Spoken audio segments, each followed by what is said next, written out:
할렐루야! 오늘도 예배 자리에 나오신 여러분들을 주님의 이름으로 환영하고 축복합니다. 오늘 예배를 통해서 새 힘을 얻으시길 주님의 이름으로 축원합니다.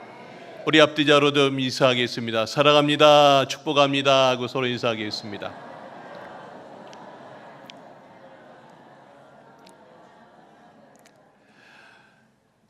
사랑하는 성도 여러분, 보고 싶었습니다. 그동안 평안하셨죠? 네, 성도님들의 사랑과 기도 덕분에 우리 이번 성지순례 일정 은혜 가운데 잘 마치고 돌아왔습니다. 특별히 제가 없는 동안 강단을 지키고 교회 사역을 신실하게 감당해준 우리 교육자들과 특별히 기도로 함께해 주신 우리 장로님들과 우리 모든 성도님들께 진심으로 감사드립니다. 이번 성지순례는 제게 단순한 여행이 아니었습니다. 처음에는 좋은 풍경을 보고 오래된 유적을 보면서 성경의 현장을 직접 밟는 감동을 누리고 올 것이라고 생각했습니다. 그러나 이 성지순례의 길을 걷다 보니까 그 길은 단순히 구경하는 길이 아니었습니다. 누군가는 목숨을 걸었던 길이었고요, 누군가는 복음을 붙들기 위해서 눈물로 지나갔던 길이었습니다. 그 길 위에서 하나님이 송곳 같은 질문을 저에게 툭 하고 찔러 주셨습니다. 도대체 초대교회 성도들은 무엇을 붙들었길래 그 극심한 박해 속에서도 예수님을 버리지 않았을까? 제가 그 모든 과정을 보면서 도대체 이 극심한 박해 속에서 어떻게 이 신앙을 지켜냈을까? 이게 제 마음속에 계속 남았어요. 또 하나는, 그러면 나는 정말 이런 고난 앞에서도 견딜 수 있는 신앙의 사람인가?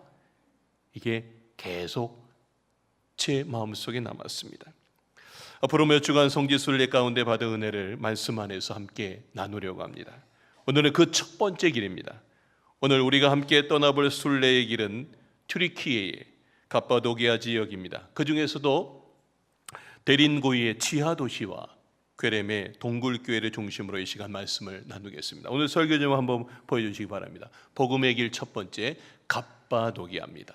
땅 속에서도 꺼지지 않는 믿음입니다. 한번 따라합시다. 갑바도기아, 땅 속에서도 꺼지지 않는 믿음. 네, 오늘 이 말씀을 통해서 여러분에게 영적 도전의 시간 되시길 주님의 이름으로 축원합니다. 자, 사진 한번 보여주십시오. 여러분, 여기가 바로 갑바도기아입니다.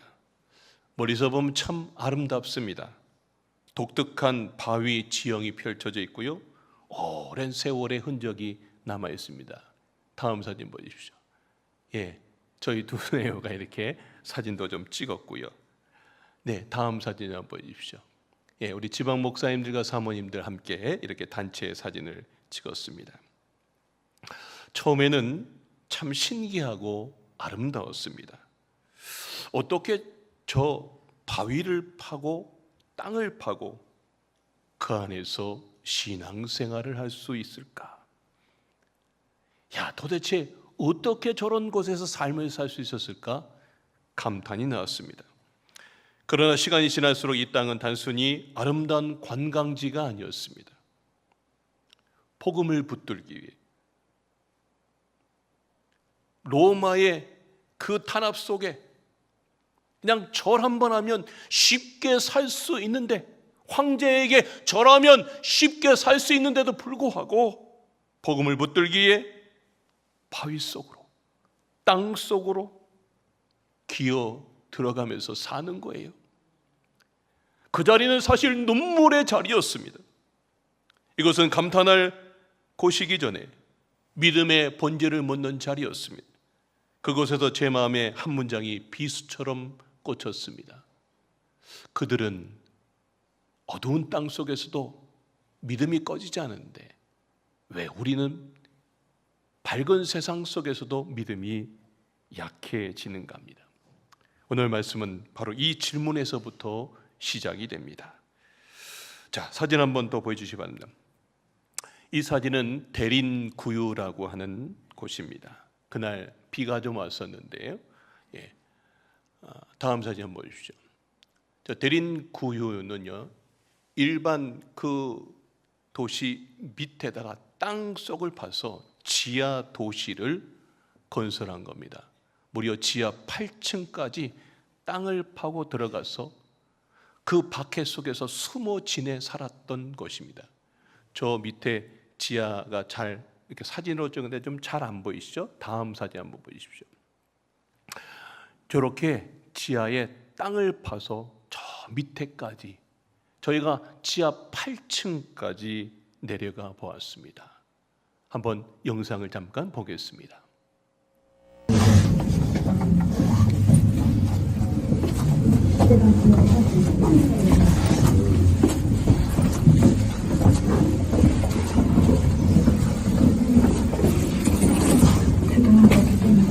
진짜 대단하다. 여기까지 하면서 신앙을 지키는 거지.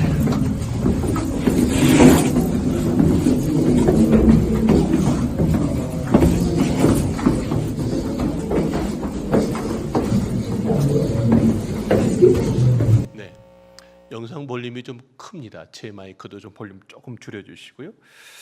예, 저 좁은 통로로 사람들이 내려갑니다. 여러분, 허리를 펴고 걸을 수가 없습니다. 몸을 바싹 낮추어야 저기로 들어갑니다. 저같이 몸집이 큰 사람은요, 어떤 곳은 몸을 이렇게 비틀어서 겨우 지나갈 수 있는 곳입니다. 빛이 점점 사라지고요, 공기는 점점 탁해집니다. 처음에는 호기심이 있었지만 조금 지나자 마음이 먹먹해졌습니다. 도대체 여기서 사람들이 어떻게 살았을까? 도대체 여기서 아이들을 길러가면서 어떻게 살았을까? 도대체 이곳에서 어떻게 예배를 드리며 살았을까? 성도 여러분, 우리는 신앙의 역사를 말할 때 가끔 너무 낭만적으로 말합니다. 초대교회 성도들은 동굴 속에서도 찬양했습니다. 박해 속에서도 믿음을 지켰습니다. 예, 물론 맞는 말이지만 그 현장은 낭만이 아니었습니다. 아주 처절한 생존이었습니다. 햇빛도 자유도 안전도 없습니다. 언제 적들이 들이닥칠지 모르는 그 두려움 속에서 아이들의 울음소리가 나며 그 아이들의 입을 막아야 돼요.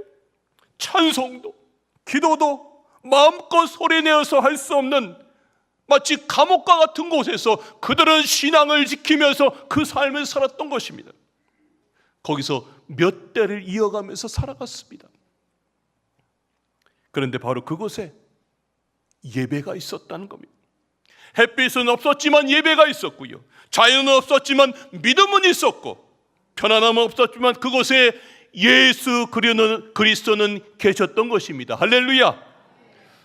오늘 보면 베드로전서 1장은 바로 이 절박한 어둠 앞에서 믿음의 본질을 가르쳐 줍니다. 베드로전서는 편안한 사람들에게 쓴 편지가 아닙니다. 복음을 지키기 위해서 로마 황제에게 절을 한번 하면 편안하게 살 수 있는데도 불구하고 절을 하지 않고 흩어진 낯선 곳에서도 믿음을 지키고 세상의 압박 속에서 흔들리는 성도들에게 보낸 편지입니다. 그런데 베드로는요, 그들에게 참 불쌍하다 이렇게 동정하거나 상황이 곧 좋아질 것이다라고 값싼 위로를 건네지 않았다는 겁니다. 베드로는 먼저 그들이 누구인지를 선포하고 있습니다. 믿음은 상황을 어떻게 해석하느냐도 중요하지만 더 중요한 건 내가 누구인지를 아는 정체성에서 시작되기 때문입니다. 따라합시다. 정체성. 자, 오늘 본문 1절 말씀 보겠습니다. 자, 우리 1절 말씀 읽어봅시다. 시작.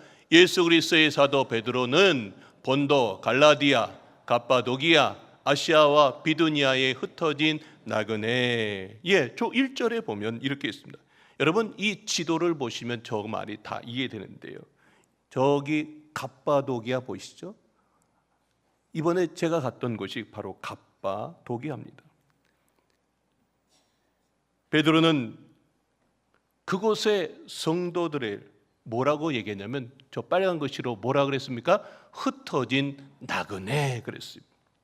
그들은요 실제로 저 본도, 저 갑바도기아 위쪽에 12시 방향 쪽에 보면 갑바도기아, 본도, 갈라디아, 갑바도기아, 그리고 그 옆에 아시아와 비두니아, 그러니까 오늘날로 말하면 저 터키 지역, 튀르키예 지역에 흩어져서 거기서 가정을 이루고 일을 하고 자녀를 키운 사람들을 향해서 뭐라 그러냐면 흩어진 나그네라고 이야기합니다. 여러분, 그런데 왜 그냥 시민이 아니라 나그네일까요? 그 땅에 살고 있었지만 그 땅의 가치관에 동화될 수 없었기 때문입니다. 세상 사람들은 황제를 신처럼 섬기고요, 우상에게 절하고 시대의 흐름에 맞게 적당히 타협하며 살고 있습니다. 그러나 그리스도인들은 그렇게 살 수 없었습니다. 그들은 이렇게 고백했습니다. 예수님만이 나의 주님이십니다. 우리는 우상에게 절할 수 없습니다. 세상이 옳다고 해도 하나님이 싫어하는 길은 갈 수 없습니다. 예. 그러므로 그들은 세상 속에서 어떻게 사는 겁니까? 낯선 사람으로 사는 거예요. 불편한 사람으로 사는 겁니다. 손해보는 사람들이 되었어요. 그냥 절 한번 하면 편하게 살 수 있는데요, 저렇게 땅속으로 들어간 이유는 예수 그리스도가 나의 주님이심을 고백하며 살았기 때문입니다. 그래서 세상에 밀려나서 눈에 띄지 않는 힘없는 패배자처럼 보일지 모릅니다. 그러나 베드로는 2절에서 우리에게 반전의 메시지를 선포합니다. 그들은 세상에서 나그네이지만 하나님께서는 하나님께 택함 받은 자들이라고 말하고 있습니다. 자, 오늘 본문 2절 말씀입니다. 곧 하나님 아버지의 미리 하심을 따라 성령이 거룩하게 하심으로. 자, 성령이 거룩하게 그들의 마음속에 임했어요. 그래서 순종함을 주신 거예요. 아멘 하고 가는 거예요. 그리고 예수 그리스도의 핏부림을 얻기 위해서 그 수많은 순교의 시간들 속에서 무엇을 받은 자들에게? 택하심을 받은 자들에게. 오늘 여기 이 사람들에게 뭐라 그러냐면 택하심을 받은 자들이라고 이야기합니다. 당신들은 그냥 흩어진 나그네가 아니라 택하심을 받은 백성이라고 이야기합니다. 여러분, 이것이 믿음의 첫 번째 뿌리입니다. 믿음은 내가 지금 어디에 있느냐 보다 내가 누구에게 속해 있느냐를 아는 것입니다. 내가 지상에 있느냐 땅속에 있느냐가 본질이 아닙니다. 세상이 나를 알아주느냐 몰라주느냐도 본질이 아닙니다. 가장 중요한 것은 내가 하나님께 속한 사람이며 예수 그리스도의 피로 구속받은 사람이라는 확신인 줄로 믿습니다. 여러분, 이 정체성이 분명할 때 믿음은요 쉽게 꺼지지 않는 거예요. 저들이 그 정체성을 갖고 있었던 겁니다. 갑바도기아 교회 성도들이 그 어둠 속에서도 견딜 수 있었던 것은 특별히 강해서가 아닙니다. 그들도 두려웠을 겁니다. 아이들을 바라보며 가슴이 찢어졌을 겁니다. 지상의 햇빛이 그리웠을 것입니다. 여러분, 만약에 우리가 그 시대에 살았다면 여러분은 가실 의향이 있겠습니까? 난 가겠다. 손 들어보세요. 아니, 나는 쉽게 그냥 황제에게 절하고 편안하게 살겠다. 손 들어보세요. 여러분, 저곳에 저들은요 신앙을 지키기 위해서 삶을 살았습니다. 그들은 햇빛도 그립고 아이들을 바라보며 가슴이 찢어졌지만 그들은 알았습니다. 우리는 버려진 사람이 아니다. 우리는 하나님께 택함받은 사람들이다. 이 정체성이 그들을 붙들었는 줄로 믿습니다. 오늘 우리도 세상 속에서 믿음으로 살려면 반드시 이런 말을 듣죠. 에이, 왜 그렇게 유별나게 믿어? 아니, 적당하게 타협하며 살지. 너만 정직하게 산다고 세상이 바뀌어? 그런 말 많이 듣죠. 그때 우리가 붙들어야 될 고백이 있습니다. 나는 세상에서는 나그네일지 모르나 하나님께 택함 받은 자녀입니다. 나는 사람들의 인정이 아니라 하나님의 부르심을 받은 사람입니다. 이 고백을 하시는 성도님들 되시길 주님의 이름으로 축원합니다. 사랑하는 성도 여러분, 믿음이 약해지는 이유는 고난이 많아서가 아니라 바로 이 정체성이 약해서입니다.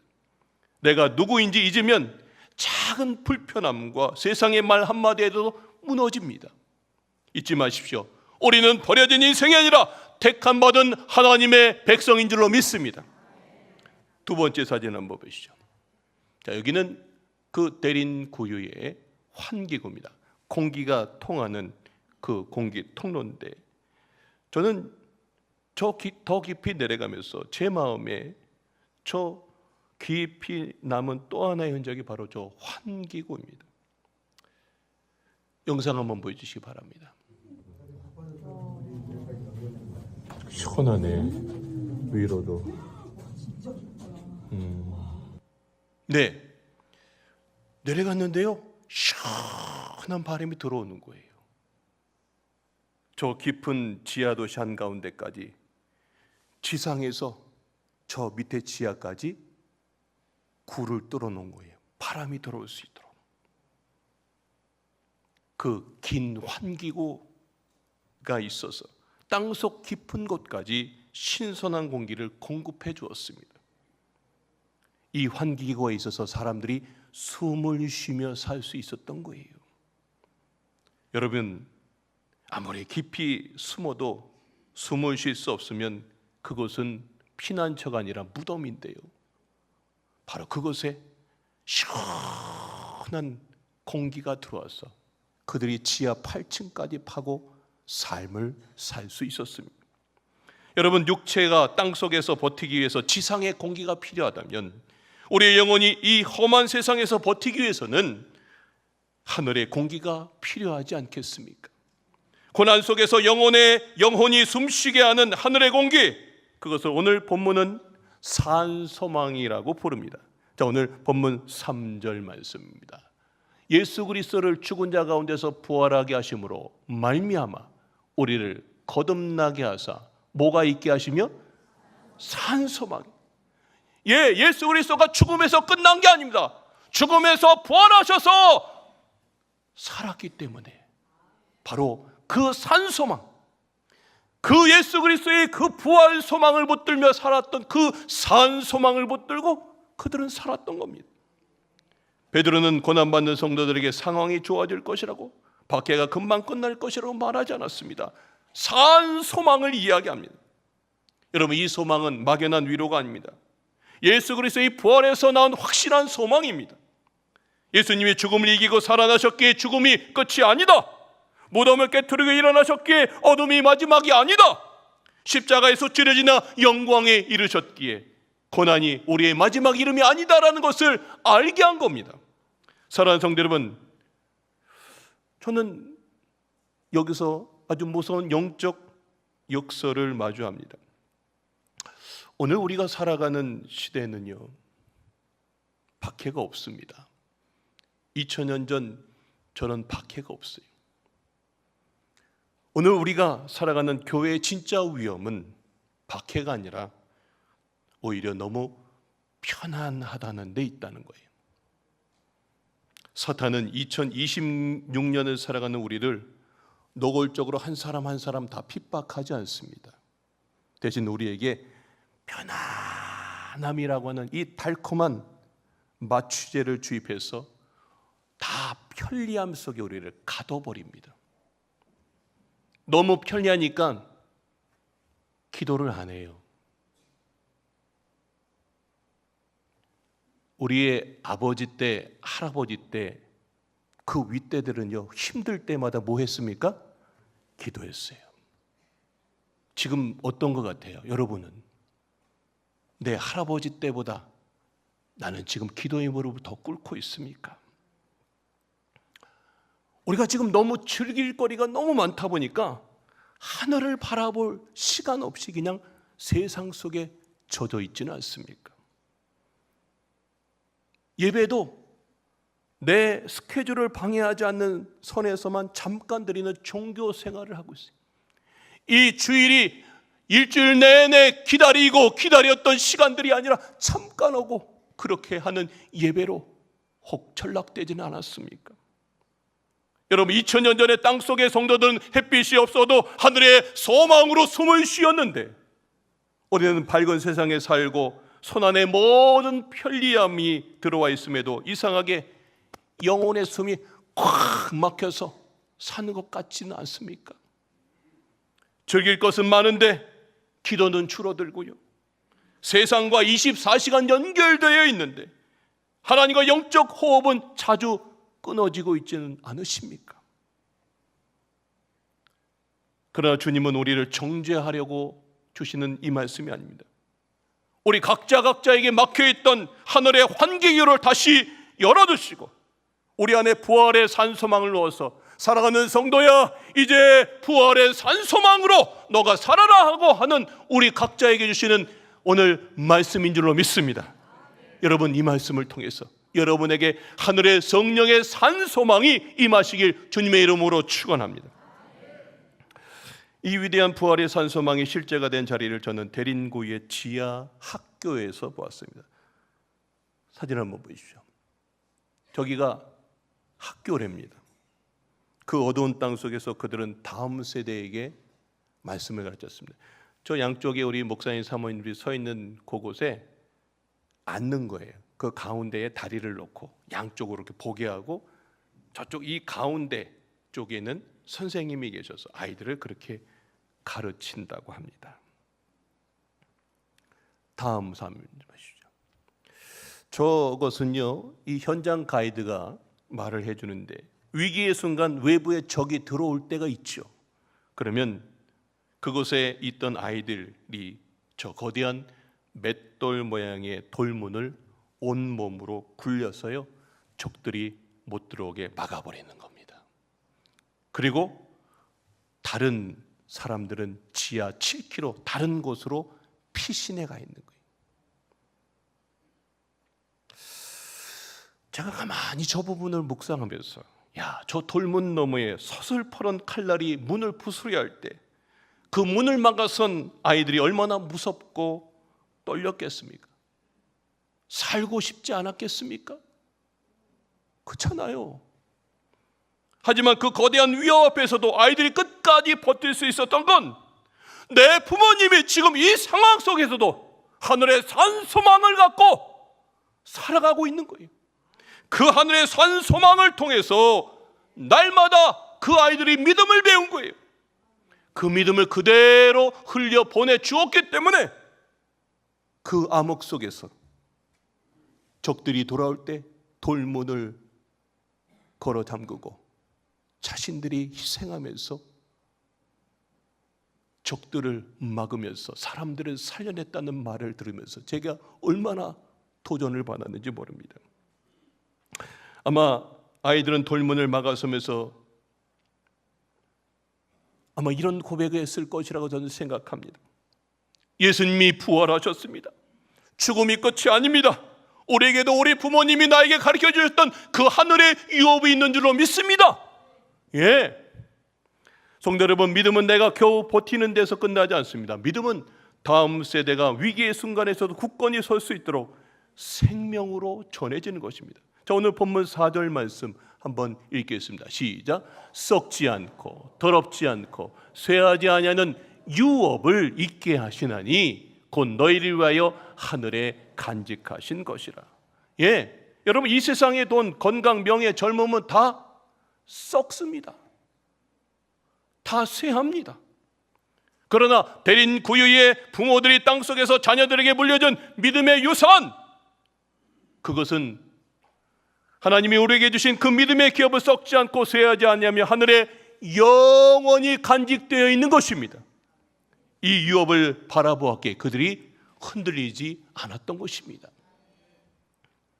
다음 사진 한번 보십시오. 더 깊은 곳으로 들어가면 이제 지하 예배당이 나옵니다. 저기 이렇게 보시면 네 군데 통로를 십자가 모양으로 이렇게 뚫은 거예요. 그리고 저 십자가 공간 속에서 예배를 드렸습니다. 다음 사진 한번 보십시오. 우리 목사님 사모님들이 단체 사진 한번 찍었는데요. 여러분, 저기에 보시면 화려한 강단도 조명도 없습니다. 안락한 의자도 없습니다. 사방으로 굳은 바위를 파내서 겨우 예배할 수 있게 만든 좁은 공간입니다. 여러분, 오늘 우리가 거기에 있다고 한번 생각해 보세요.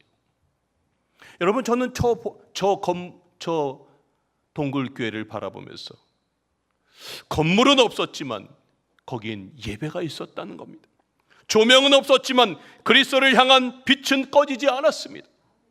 이번에 함께 간 지방 목사님들과 사모님들도 그 자리에 서서 조용히 침묵으로 기도할 때 가슴이 먹먹해지고 깊은 부끄러움이 밀려왔습니다. 우리는 예배 환경이 얼마나 좋아졌습니까? 냉난방이 되는 예배당이 있습니다. 좋은 의자, 찬양팀과 음향, 언제든 말씀 볼 수 있는 성경도 있고 요즘은 스마트폰으로 앱까지 다 있습니다. 그런데 예배를 향한 갈망은 과연 더욱더 깊어졌습니까? 그들은 환경이 부족해도 목숨 걸고 예배했는데 우리는 환경이 좋아졌는데도 이 영적 갈망이 식어버린 것은 아닙니까?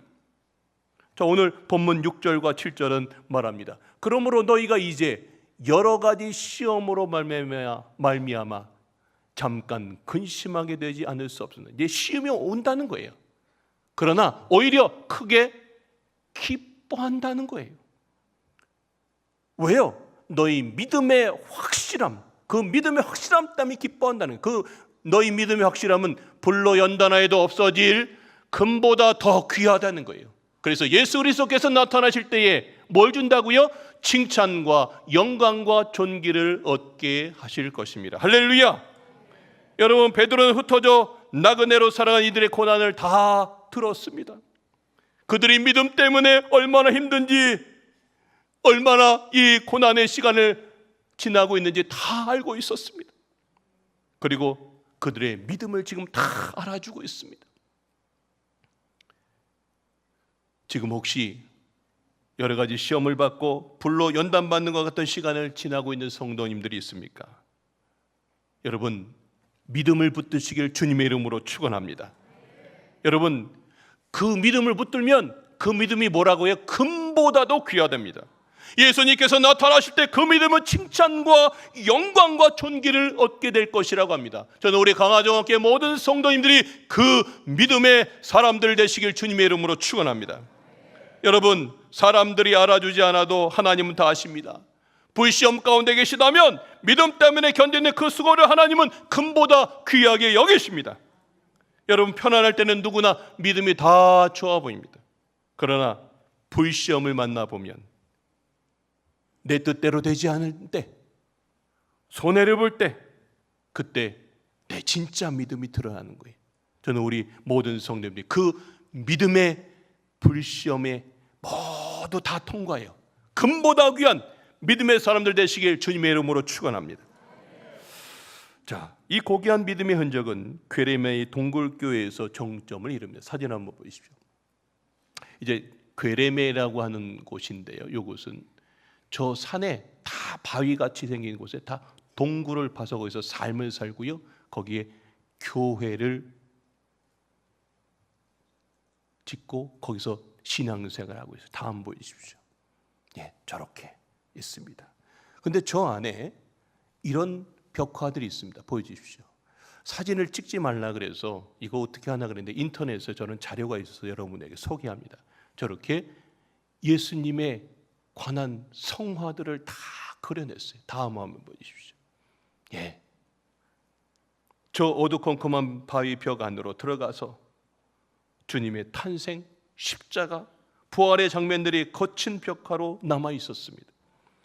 그것은 관광객을 위한 미술 작품이 아니라 그를 모르는 그 시대의 많은 사람들에게 복음을 전해주는 그림 설교였고요, 그들의 신앙 고백이었습니다. 그들은 어두운 동굴 속에 살면서도 삶의 벽에 두려움이나 절망이나 로마의 권력을 거리지 않고 오직 그리스도만을 새겼습니다.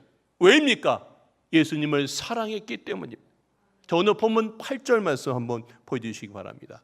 자, 예수를 너희가 보지 못하였으나, 예, 베드로는 예수님을 봤지만 지금 너희들은 예수님을 보지 못했지만 뭐 한다고요? 사랑하는도다.